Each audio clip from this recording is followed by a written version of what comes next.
Hello, you are listening to the Natural Healing Show for UK Health Radio.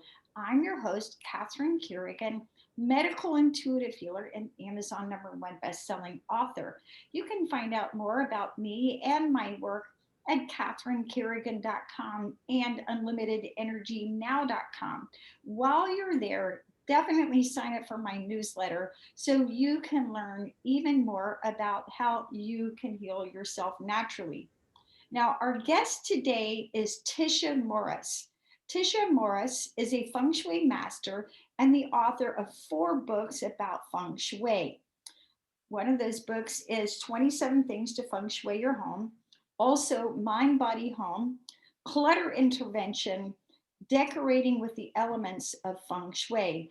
And you can find out more about Tisha Morris and her wonderful work on her website, tishamorris.com. Welcome, Tisha Morris. Thank you so much for having me. I just love being able to host the Natural Healing Show because I get to interview the authors of some of my favorite books. And your little book, The 27 Things to Feng Shui Your Home, is actually one of my favorite books of all time.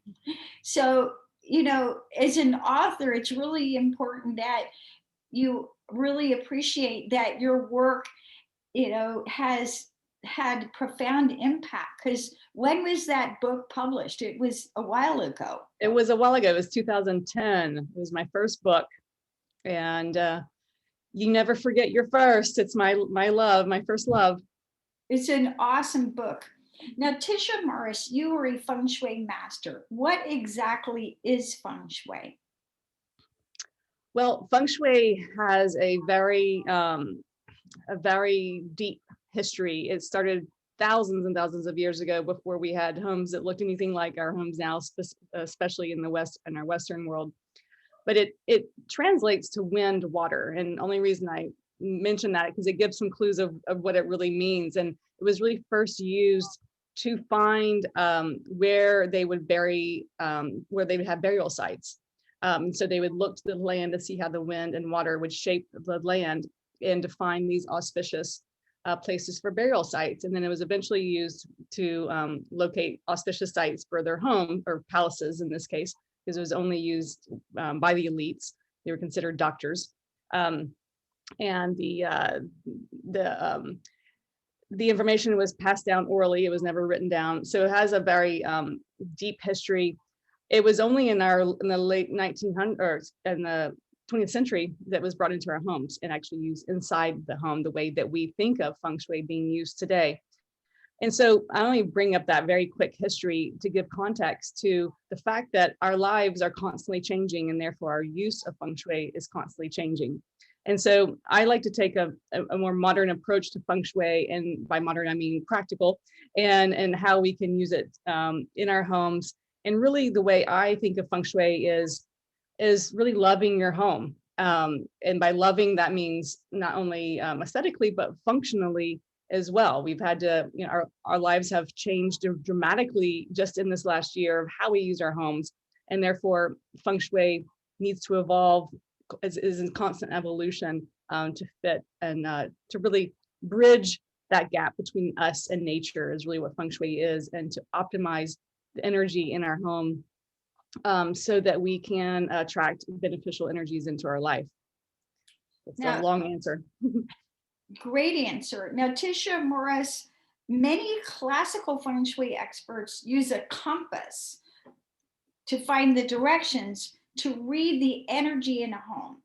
Is it possible, do you think, to achieve good Feng Shui without using a compass? Oh, that's a great question. So you have hit on the big split within the Feng Shui world, and that's the Eastern method versus the Western method of Feng Shui.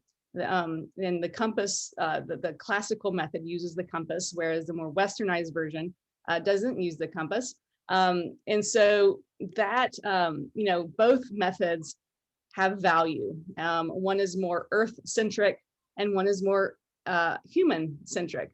I being of the Western mind myself, I've studied both and find that the Western method is what I prefer, because we can't underestimate the power of our human mind. So when we walk into a space, our energy is very powerful, as is obviously the earth's energy. And so it's a more of a co-creative process of how our energies work inside our home. Turn my email off. So the Western method uses our intentions, our thoughts, our human energy, and in fact, bringing in more of our human intentions. So when we make these feng shui changes, we're doing it in layers of our intentions, our desires, our thoughts, in addition to working with the earth's energy. Now, Tisha Morris, author of 4 books about feng shui, with so many people working from home now, why is it critical we maintain good feng shui in our homes? I mean, it used to be you'd have a home and then you go to an office or a job, but now it's all happening in one place. So why is it critical that we maintain good feng shui in our home now? Right. I mean, I think we've all have a new appreciation or love-hate relationship, perhaps, with our homes, and are seeing or understanding how important the energy of our home really is to our day-to-day. And there's been a huge microscope on our homes this year, because it's been for many throughout the world the only place that's kind of we can go or that's safe for much of the year. And so it has become our school, it's become our yoga studio, it's become everything. And it's really, I think, caused people to look closer at their home, refunctionalize their home. I think, the trend, we always have trends and floor plans over the centuries. And the open floor plan has been, and it's different culturally. And in England, it's they still have more smaller rooms, whereas the United States, the bigger the opener, the more open the better. But this year people are like, well, actually there's something to be said about rooms, because the kids doing their Zoom school and then everyone working from home having to have their own space. So the functionality of our home has changed this year. We'll see if and what sticks, or what changes become more permanent. But I think we're seeing that working from home, even for folks who are kind of going back to the office, there's still a work from home component that's being integrated. And so therefore our homes becoming an office, and how to kind of retrofitting our spaces for this. And while I sound like I probably sound like I'm being very practical, but feng shui can be very practical. How something functions, if it's functioning harmoniously, that's good feng shui, just as much as what we think is the woo-woo practices of feng shui, of using things to move the qi and everything. But practicality plays a part in feng shui as well. So what happens when we're using a single space for multiple purposes? So for example, let's say your bedroom is now your office and also your kids' schoolroom. What does that do to the way we feel? And how does that affect our feng shui when we're doing multiple functions in a single space? Well, let's span out for a second. And your home is always a mirror of your life. Okay. So if you want to know what's going on in your life, you just look at your home. And the scenario you just describes people's lives. Everything's on top of each other.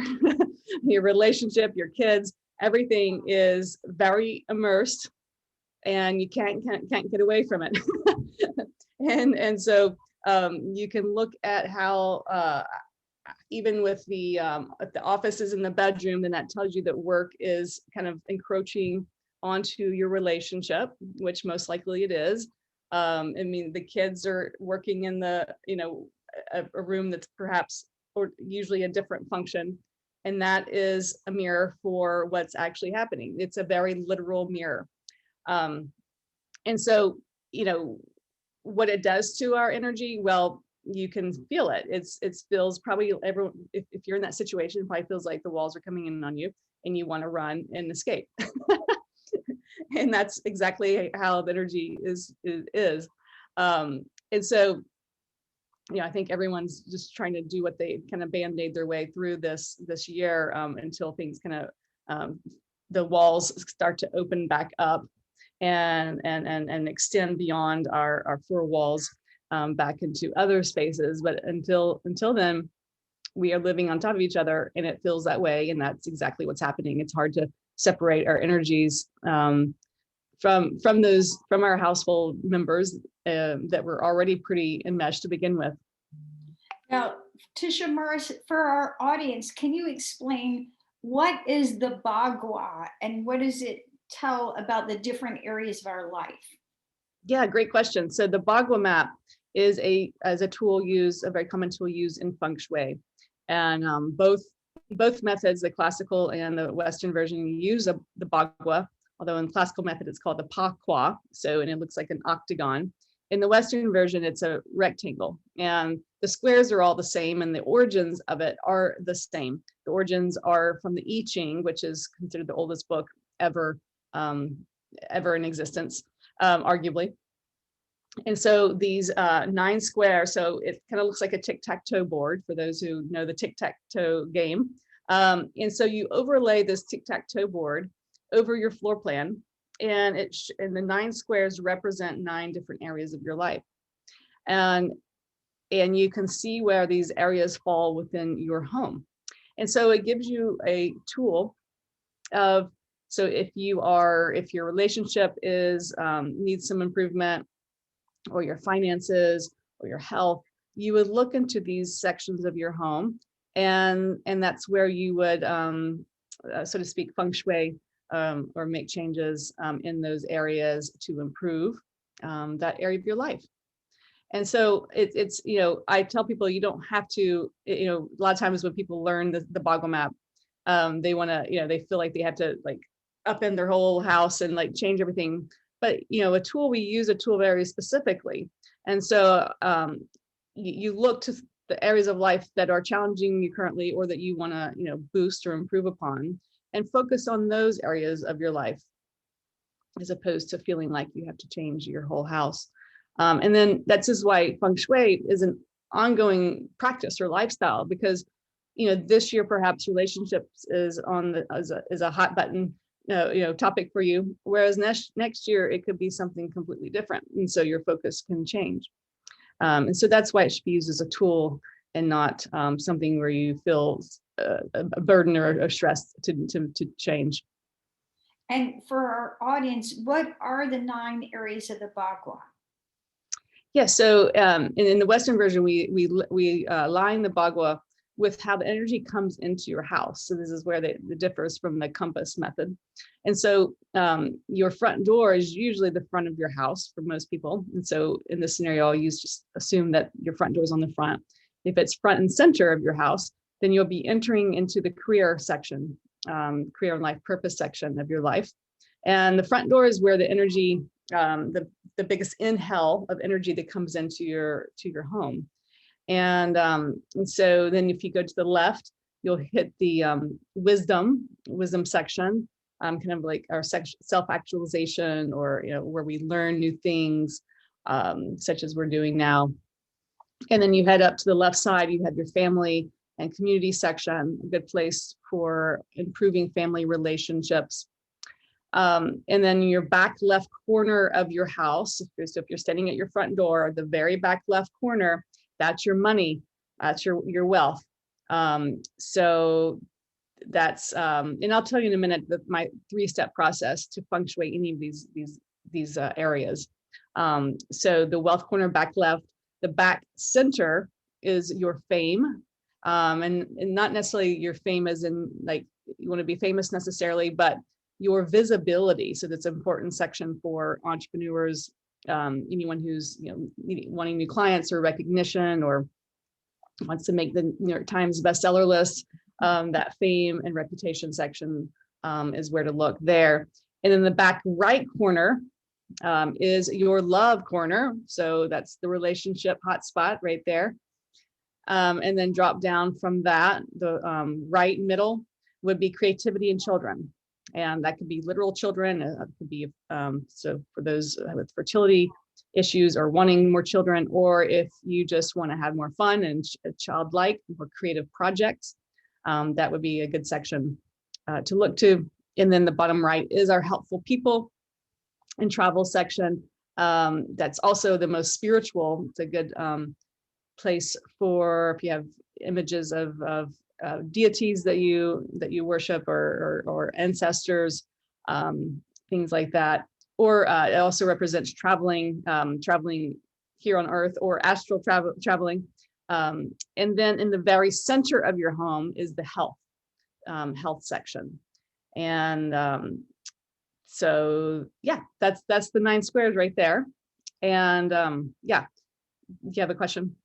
Yes. Now, in your book, Tisha Morris, the 27 things to feng shui your home, you can see that if we change 27 things in our house, we can change our lives. How is that possible, first of all, and why 27 things? So there's a Chinese proverb that says, if you want to change your life, move 27 things in your home. And really, I just invite you to give it a try, see what happens. The number 27 is auspicious in feng shui. In numerology, it adds to it up to a 9. So 2 + 7 is a 9, which is the number of completion and release of energy. It's the endings and new beginnings. So it's a cycle. And the number 9 is used throughout feng shui practices as kind of an auspicious number. I notice you have 9 pictures behind you. So you are, oh wait, there's one missing. Missing. Those are my 8 Amazon #1 bestsellers. I published 10 books, but yeah, I need to get a ninth. You're encouraging me to write a 9th book to get to #1. Yep, there you go. So moving 27 things, there's a lot of rituals within feng shui, and that is one of them. So with any ritual, you have to experience it yourself. And so I would invite anyone who's looking for change to give it a try. And it could be part of the 27 could be giving rid of 27 things, or could be a combination of moving and getting rid of some things. But yeah, I say give it a try. And it comes with a warning label. Change will ensue. So for a practical level, here we are during the pandemic. And as we talked about, where our homes are our home, it's our office, it's our schoolroom, it's our entertainment center. What's the best use of feng shui in the times that we're in now? How can we go about creating space where we can heal, space where we can everyone can have their own boundaries? What do we need to do now to feel good in our homes during the lockdown? Well, your word boundary is important, and that's what walls do. Walls and doors create boundaries, and we need those. We need our own space, in addition to the common spaces within our home. And not every house has the luxury of having one's own space. And so having to get creative in how to create those boundaries. Perhaps you use time as a boundary. Maybe a certain member of the house gets a certain room, an office type room or whatever the room is, for a certain amount of time, and using time as that way. For those who have the luxury of square footage, and can have their own space around the clock, then you can really implement feng shui in its more traditional uses. You can use the Bhagwa map actually over your individual office, and create the 9, or you can have a intention around those 9 areas, or the areas of the Bhagwa that are important to you. And I guess now is a good time to bring up clutter. It eventually has to come up, because it's such an important part of this practice, particularly in the times we live in, the times being 21st century and 2021. This year we've discovered that we needed a lot of things in our home. And I know a lot of people wish they had not gotten rid of some things that they got rid of previous to 2020, and realized I had a friend who decluttered a box of hand sanitizers in 2019. But because our home is our office and everything else, like, we need more things in our house than perhaps we realized. And yet it's still a really great time to declutter. And you might ask why. The way I approach clutter is things that are no longer in alignment with you, or things that have outworn their usefulness, things that are taking up space. And so, because space is an optimum commodity right now, the last thing we need is for things to take up space that we don't need, or that are holding us in the past and not allowing us to move forward. That's really what clutter is. It's density, it's weight, it's stagnant energy, keeping us stuck in the past. And so it's a great time, because being at home, to take really close inventory on things that don't need to be there. And if there was ever a year to say, if I haven't used it this year, then I probably won't, it would be now. So I encourage folks to take an inventory, and I don't mean just things sitting around that you use that are kind of out and about. I'm talking about things in your closets, in the drawers, in the cabinets, the things that we store away because we don't want to look at or deal with. That's usually where the stagnant energy lies. And decluttering can be one of the most powerful things you can do in your home regarding Feng Shui. It releases stagnant energy. And you can think about, I always use the analogy of yoga. I was a yoga teacher for many years. And yoga is about removing the blocks in your body, your tight joints, those little tweaks here and there. You can think of acupuncture as well, removing those blocks so that the energy can flow through your body, right? That's exactly what Feng Shui is. And one of the quickest ways to clear those blocks is by decluttering. Okay, so let's say somebody's listening to this broadcast and they're getting motivated by you, Tisha Morris. It's like, all right, I know I've got too much clutter. How do you recommend? Sometimes it can be daunting or overwhelming when we look at our space and go, oh my gosh, I realize I've got piles of things. Where do you recommend that we begin to declutter? Do we need help? Great question. Some people do, that could be, I always ask for help. It could be whether it's a friend who you can trade help with, or some people, work in tandem with a therapist for items that hold a lot of emotional weight to them. But more practically speaking, start with the area that you're drawn to starting with, first of all. But if it does seem overwhelming, then I recommend approaching it in kind of in a bite-sized way.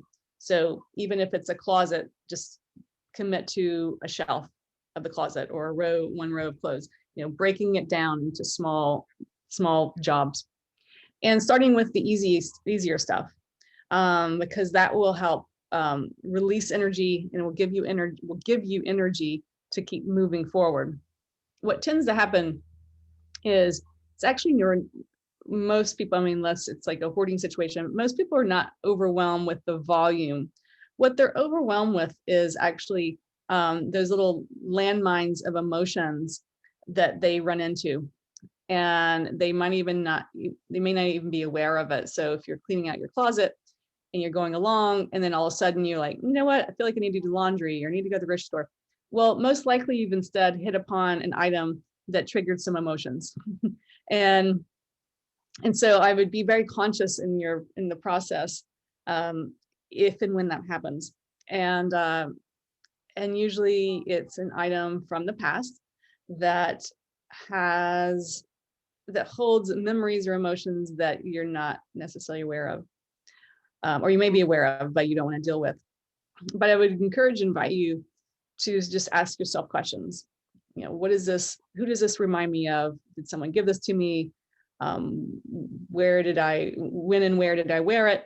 Oftentimes it can be from a time of your life in which when things were really good or really bad, usually. And a lot of times we're holding on to the really good times, or what we think of as the really good times. And really that's just a call for to have an aspect of those times in the now. And instead of holding that item in this memory capsule, you're preventing yourself from experiencing that now. And usually once someone has a realization of, oh, it's not about the excuses of just keeping it just in case, or as keeping it in case I lost weight, or as keeping it in case. Hear yourself saying that, it's most likely a cover up of emotions. So Tisha Morris, author of Clutter Intervention, do you have any general rules that we can use about, do I keep this? Do I not keep this? I'm looking at my desk and, it's like, okay, where do I start? But what's the rules? So first of all, it's usually that if you have a lot of stuff sitting out, most of it is stuff that probably should be in the cabinet or a storage container of some sort. But those are full. And so it's there's where you need to start. But as far as rules, everyone is so different in everyone has a different what feels good around them. Some people are more minimal, some people prefer more things around them, and that's fine. Knowing how much stuff feels good in your space is important to know. And even those people who like more stuff around them, they know when it's too much. And so that is the first rule would be, like I already said, start with somewhere that's easy, somewhere it's not going to be, don't start with your stuff you inherited from your mother, your grandmother, or photos. Don't start with emotionally charged items. Start with stuff that that can easily and quickly toss, and create piles. So give away, recycle, trash, have these what I call piles, so that you can kind of, and then have a pile of undecided, and that might be the college sweatshirt that's kind of bringing up some emotion. Put that off to the side until you can kind of release some of this energy that's easier. Another approach is actually to use the Bhagwa map for those who do want to practice with the Bhagwa. So let's say you are you want to improve your finances, your money, and so you could look to the wealth corner of your Bhagwa map and start kind of with the objective eagle eye. What in that section is actually clutter? And again, by clutter, we mean anything that's holding you in the past, anything that's no longer useful or that you love. And just look in that section very objectively. You can also look in the areas of your home associated with those areas of your life. So for example, your home office would also be associated to your money and wealth. Your bedroom, the master bedroom, is associated with your love relationships. Okay, so if you're wanting to improve or even maintain a good relationship, but attract a relationship, anything having to do with relationships, you would look to the love corner of the Bhagwa map, or really it's an and, your master bedroom. And so the first step would be, what can I get rid of? What is blocking the energy? And remember, clutter could be even furniture. It's not just these little, things that we consider trash or whatever. It can be major pieces of furniture. Perhaps it's the mattress that you slept on with your ex. Perhaps it's old love cards that are in your nightstand from a previous relationships. Yeah. And so you have to be a really objective, be honest with yourself. So going back to your book, one of my favorites, the 27 Things to Feng Shui Your Home, how often do you recommend that we go through these changes? How do we know how often we need to update our feng shui?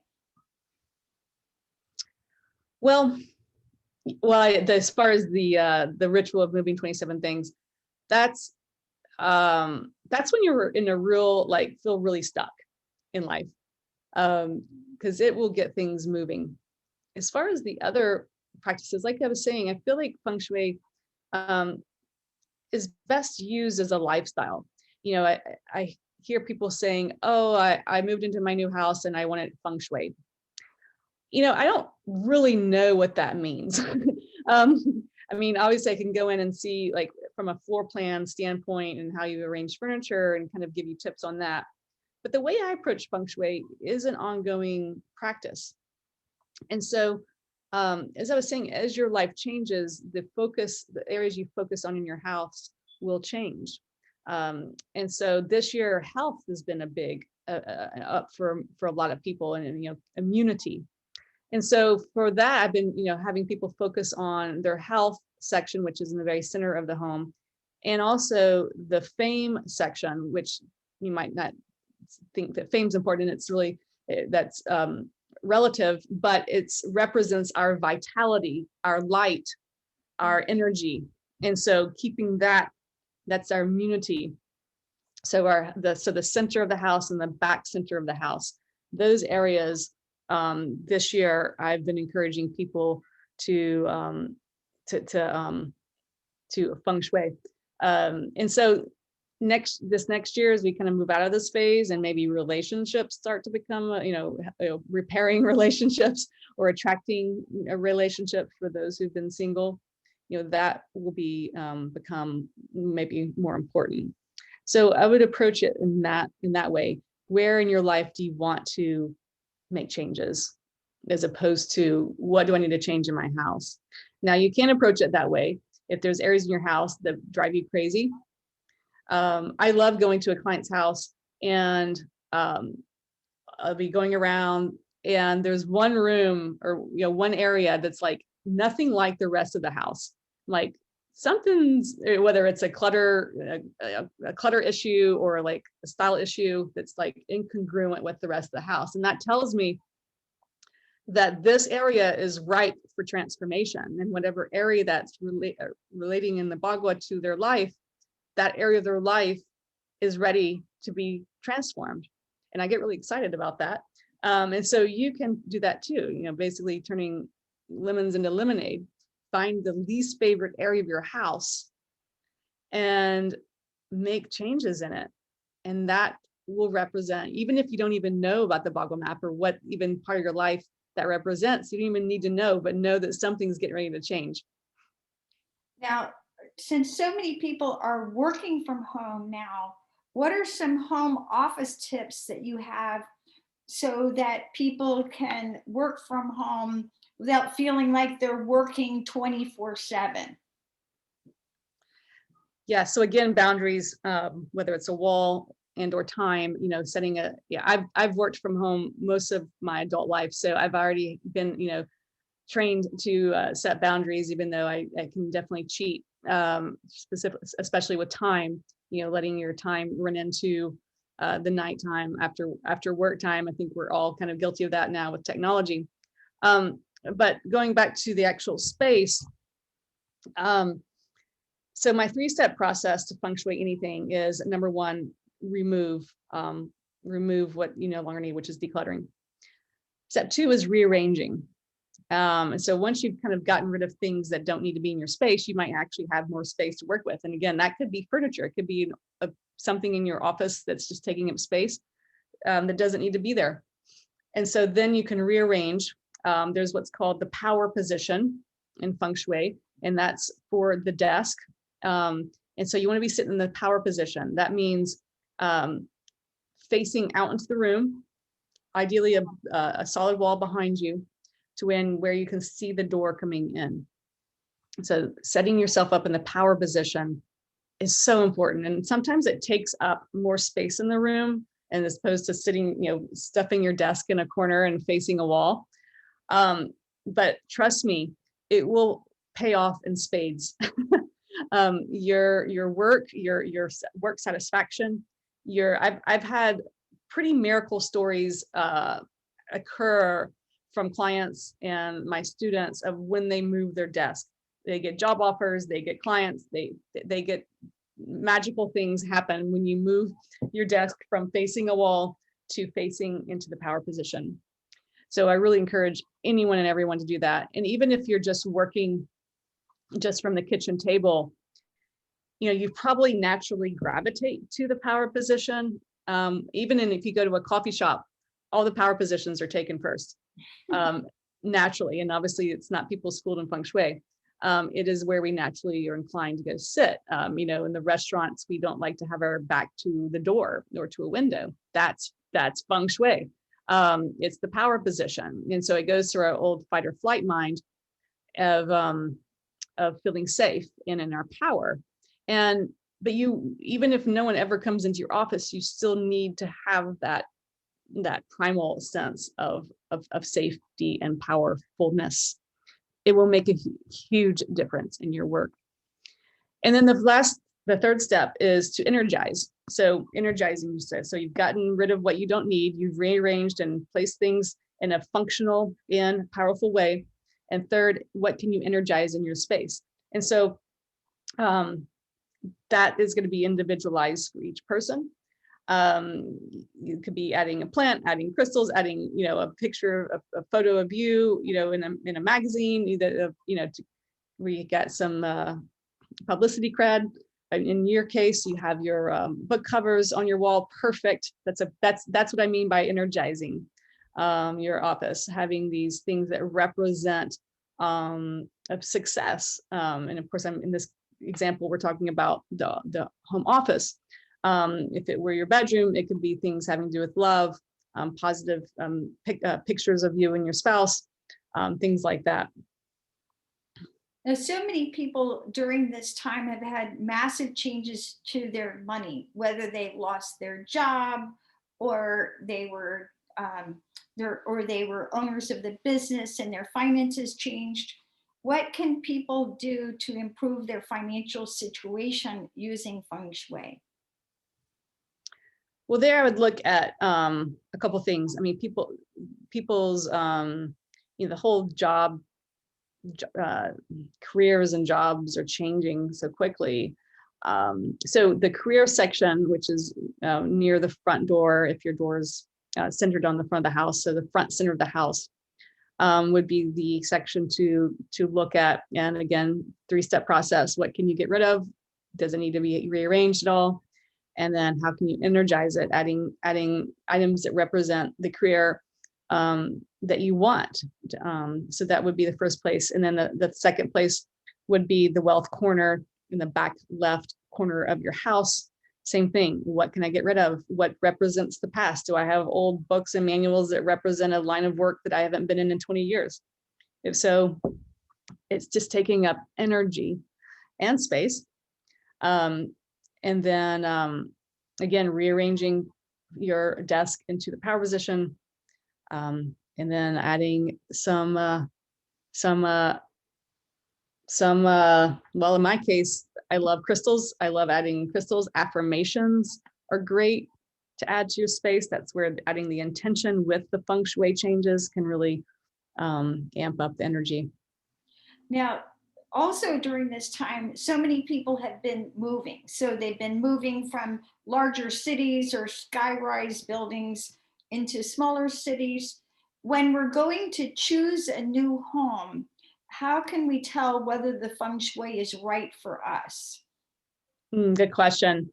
Well, not only right for you, but right for anyone. My book, Mind, Body, Home, which is a pretty good synopsis of Feng Shui.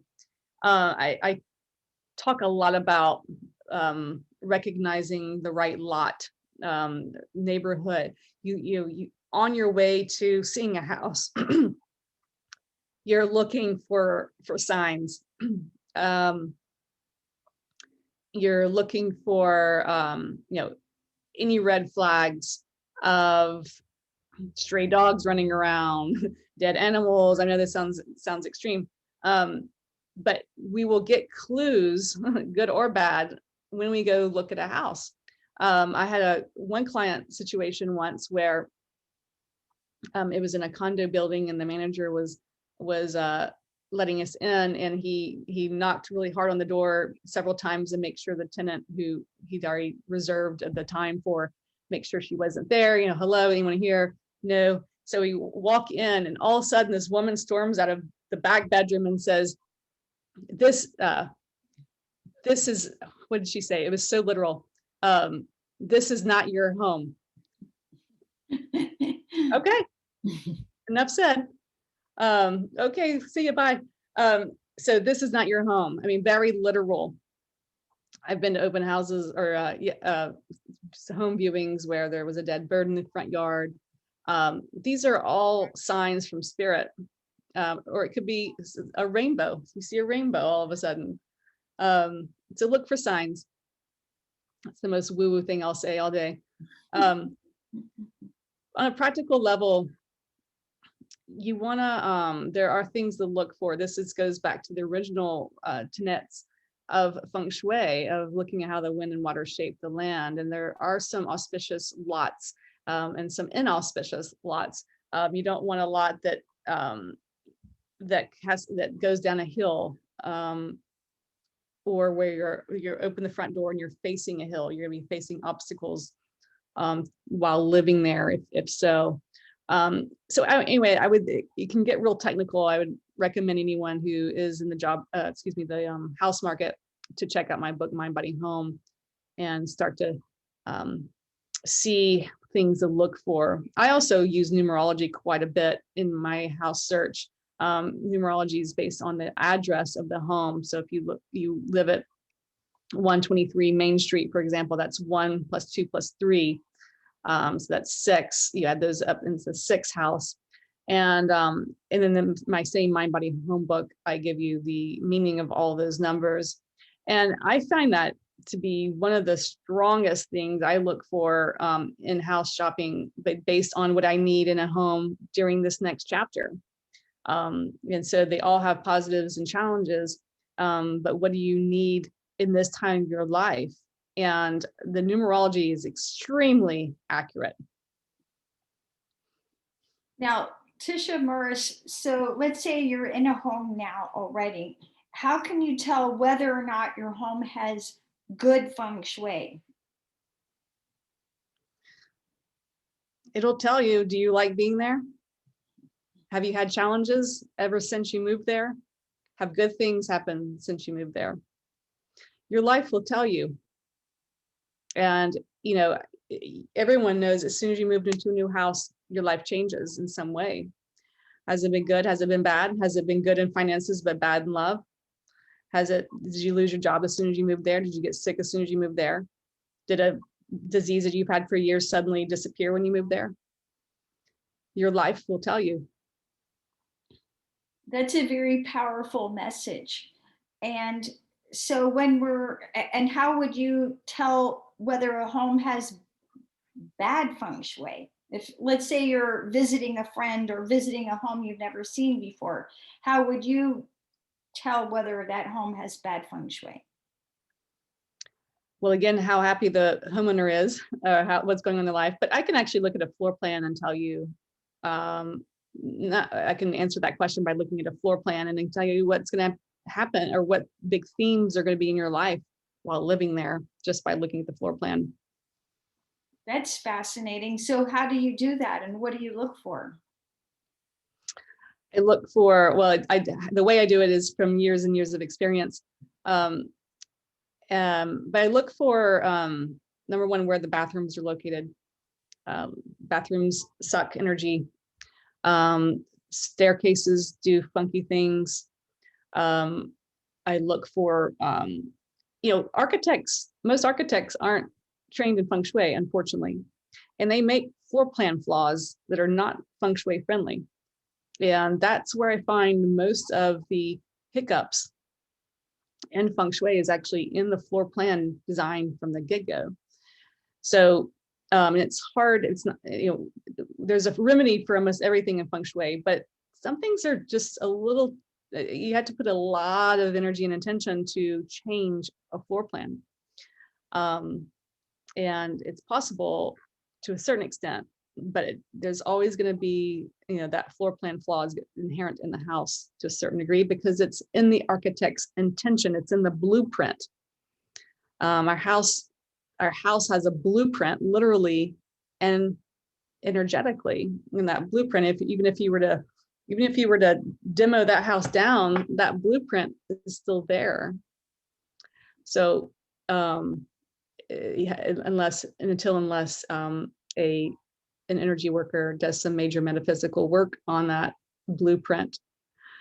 So anyway, I'm getting a little into the rabbit hole on that, but just something to think about, that the energetics of your home are there before you ever walk in. And so again, that's another important consideration in house shopping and kind of knowing what to look for in these floor plans. Or if you're building a house, it's important to have a Feng Shui practitioner look at your blueprint before it's final. Wonderful information. You've been listening to the Natural Healing Show for UK Health Radio. I'm your host, Catherine Carrigan, medical intuitive healer, Amazon #1 best-selling author. You can find out more about me and my work at catherinecarrigan.com and unlimitedenergynow.com. While you're there, definitely sign up for my newsletter so you can learn even more about how you can heal yourself naturally. Our guest today has been the wonderful Tisha Morris, Feng Shui master, author of 4 books about Feng Shui. You can find out more about Tisha Morris and her wonderful work at tishamorris.com. Some of the books that we talked about of hers today include Mind, Body, Home, Clutter Intervention, and 27 Things to Feng Shui Your Home. And thank you so much for listening. And remember that when you balance the energy in your home, you're happier and healthier naturally. Thanks so much for listening, and we'll see you next time.